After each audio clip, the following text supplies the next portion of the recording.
Ashama dhaggeeffattoota kabajamtoota keenya har'a barnoota tokkoon si qabadee dhiyaadee YouTube keenya kana share like subscribe godha ol qabaatu jama share godhi godha like godhi godha har'a barnoota si qabadee dhiyaadee akka itti konkolaataa otomaatika itti oofan namu waan beenurraa wal barsiisnee subscribe yaa olii goonuun isiniin isinis grupi takkanuma grupi san keessatti YouTube keessan ni beeksifatanii namu share like subscribe akka olii goonu kanaan Oromoon karaa teknooloojii karaa fuulduratti malee karaa fuulbuutti kan jenne isiniidhaama asumaaniin karaa barnoota keenyaatti isiniif fufa tokkoffaa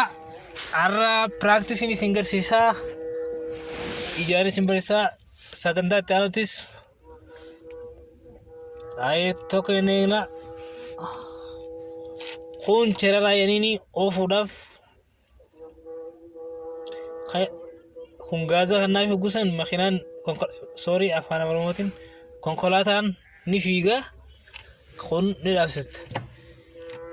cerara fi cerara yanin fireena yanin kana ekkatti rajjattee booda kana fireena kana miilaan qabdee as dhuftu fi kun paarkiin kan yeroo dhaabdu fi yeroo ofuu deemtus asirra geessitee dhaabdu buqqaati dirqama kun asirra fiddee dhaabuun dirqama keeti kun amma makiinaan waan istaaraminiif yoo istaaramtee jiraate yoo kaatee jiraate qulfii dho'ee akkana gootu amma fakkeenyaaf yeroo isi shidala fa gaaza fa benzina fa tafete kana qabdee akkana naita akkana ifduub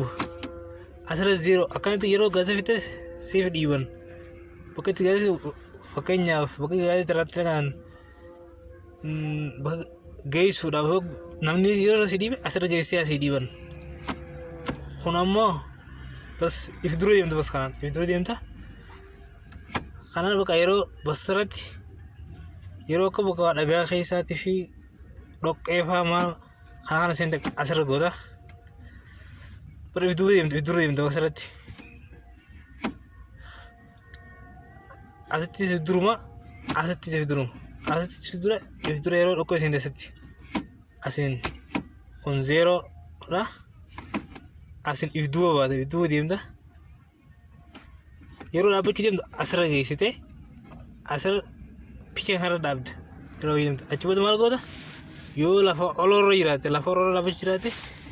kana fireena harkaa yeniin akkanatti harkistee akkana gootame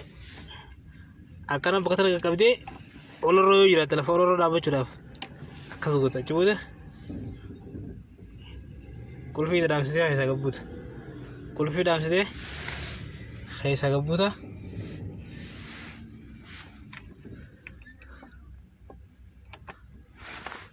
Facebook keenya kana share like subscribe godha waan hin beekorraa isin barsiisee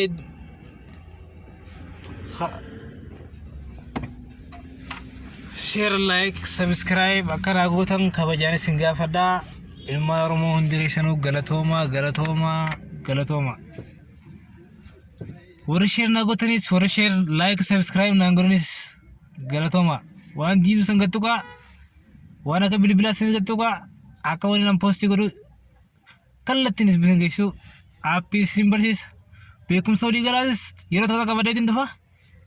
baay'isee aappii sinif hin barsiisa aappii akkaataa bakka waan adda addaa isin barsiisaa garuu